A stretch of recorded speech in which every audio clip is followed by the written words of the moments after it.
those of you who don't know us, I'm Jill. We've got two daughters, Nigel. We've got two daughters here, Sophie and Megan. You may well see Sophie around a baby, so if you see any babies, Sophie will be there.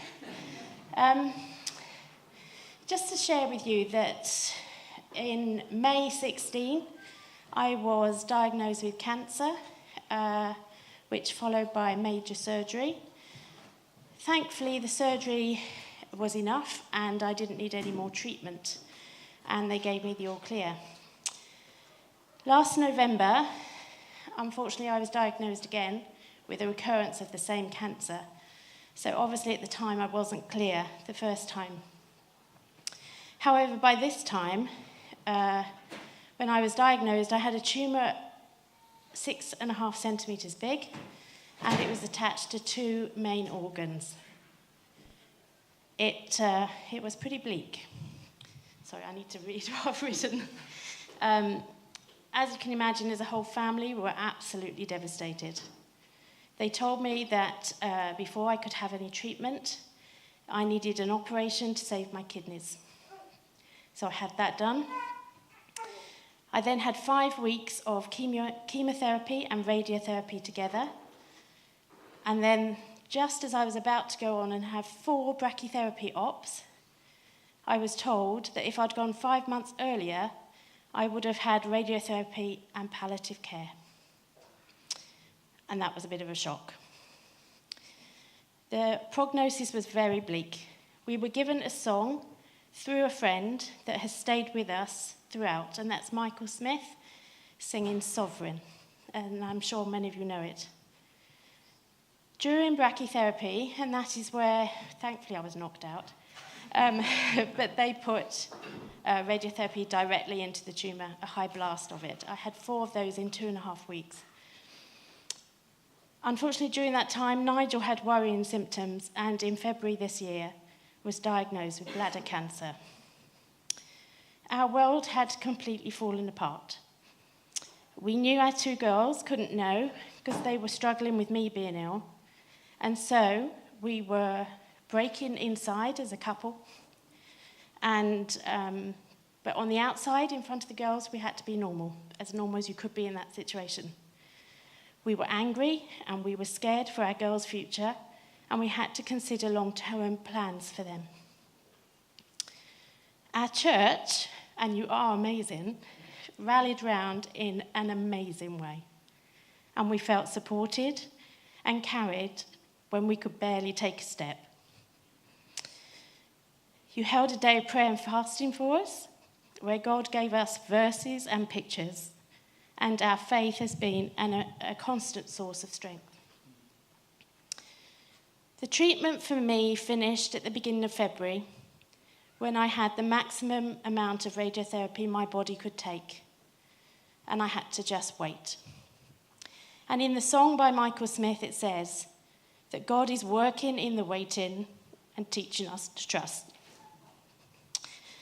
We've held on to those, and my consultant said it would take 3 months minimum to see if the tumour would die. Otherwise, I would need life-changing and life-saving surgery with removal of the organs. Otherwise, I wouldn't see my girls grow up. We were asking lots of questions, as you can imagine. 2 scans later, my tumour was reduced from 6.5 centimetres to 1.6. We were told to wait another 8 weeks to see what would happen, but then it would mean surgery. Tuesday was my scan, and Wednesday we went for the results. And we had to wait 1.5 hours to get in. But we got in, and as I walked in, my consultant had her head down, and I walked over and I said, "Hi," and with that she spun on her chair, ran to me, threw her arms around me, gave me the biggest hug. And I went, "What?" I didn't know if it was good or whether it was bad. And she stood back and she went, "There is nothing on the scan." She said there is no activity and there is no damage to internal organs. Everything is as it should be. It's amazing. It is absolutely amazing what God's done. He has absolutely turned a dire situation into an amazing miracle. I told the consultant, after a few tears, that from day one our church was praying. And she said, as a Muslim, she had prayed for me as well. We actually went to a healing meeting the week before last, both of us, and they prayed that the cancer cells would die, that they would be replaced by healthy ones, and that any damage would be restored. That's what was on the scan. God works in the waiting in a miraculous way. He's answered everyone's prayers here too. He's taught me so much during this horrendous journey about his power, his intimacy, and trusting when there is absolutely nothing left. I want to say big thanks to you as a church for holding us, supporting us, and carrying us when we couldn't go any further ourselves. You have been absolutely incredible. And when God is working, then you see signs and wonders. And he's working in this church. And I want to thank you. Okay, a couple of things I just want to say. Obviously, I'm starting a journey. I have the encouragement of what's happened this week to know the journey will end well. But I'm obviously starting a journey. I'm of an age and an era where a certain group of Irish people a number of years ago was singing a song, I think entitled 40, based on some of the words from Psalm 40.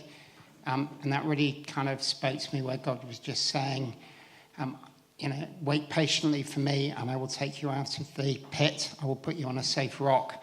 And I guess God has taken me on a journey. To be honest, I don't know where that journey is going to end. Hopefully it will end positively. I'm sure it will end positively, but it's kind of quite difficult. And for any of you who have suffered with any form of long-term illness, there are some dark days and some not so dark days. I had a bit of a wobble during the week where I thought the cancer had spread, but fortunately I had an appointment on Friday where they told me that is massively unlikely. There's a 1% chance it might have. So that was good news. I also think for us, Ephesians 3:20 has spoken to us. Now, I meant to grab a Bible on the way up, but I didn't, sadly. But if you want to look up Ephesians 3:20 when you've got a minute, we both feel that's a really appropriate verse. I think for me particularly, I would just value your prayers because obviously I'm quite fatigued with everything that's gone on. The kids know nothing of what's happened to me. I'm still holding down a full-time job and everything else. Yes, work, no, the situation we're in, but obviously as I go through my treatment cycles, there are interesting times ahead. So, I think as Jill said, to God be the glory. He's done a great thing this week and I'm holding out that he'll do it for me as well.